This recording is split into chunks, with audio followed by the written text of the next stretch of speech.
Put on your flannel and get extreme, 'cause we are in the 90s. I think I can make a good case that 1989 was the worst year of the Famicom's library. It wasn't even something I noticed when I entered 1989, but it became apparent as I was moving through the year. 1990 is a whole new ballgame. First, it's the Famicom's biggest year. 157 games were released in 1990, so we'll be talking about them for the next 5 months. 1990 is the year when the international markets really took over the game industry. We're going to see games that were made for the Famicom solely because the predecessor was a success in the US, plus games that were intended for the US market that got releases on the Famicom.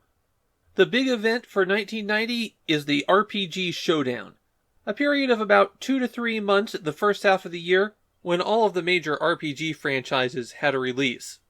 Other things we're going to find in 1990 are extremely rare and expensive games becoming more common on the list, the debut of a publisher that you won't believe me when I tell you that they're one of the best game publishers on the system, the debut of several franchises that get stuck in Japan for a long time, and the single weirdest cartridge on the Famicom. 1990 also brings us the very delayed launch of the Famicom's successor. And kicking things off for 1990, it's the first 4 megabit cartridge. Ganbare Goemon Gaiden is the debut of Konami's oversized cartridge shells. From this point on, if Konami uses a custom mapper, they're going to put it inside one of these cases. Ganbare Goemon Gaiden is a departure for the series. The first 2 Famicom games were exploration action games. You had to find passes that were hidden throughout levels in order to progress. There won't be any more Goemon action games on the Famicom.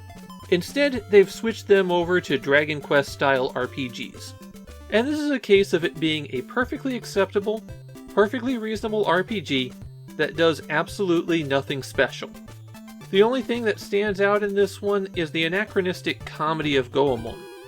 The story of the game is that Goemon's golden pipe has been stolen, so he sets out with a Bisumaru to recover it.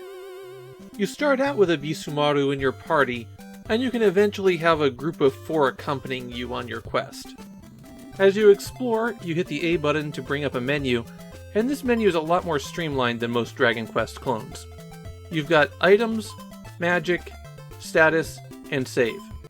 Save only works outside of town, and there's 3 save slots in the game. You can equip up to 4 different types of items: weapons, armor, gauntlets, and a helmet. And the game doesn't tell you who can wear what. The only way you can know is by buying it and then trying it on. It also doesn't show you your attack and defense values as you switch equipment. So you can't really know how effective your new equipment is unless you switch out to the status menu. To get rid of items you don't need, you have to go to an item shop and sell them there. They're the only shop that buys things. Also in town, you can sleep at the inn to recover health, and make a call at the phone booth to learn how much experience you need to level up. There's also gambling halls in towns. The one in the first town makes you guess which cup the figure's under, and it is trivially easy, although very slow since you can only win 10 gold at a time. Naturally, when you leave town, you wander around and get into random battles. The combat follows a standard RPG system. You pick the command from the menu, and you pick who you're going to do it to.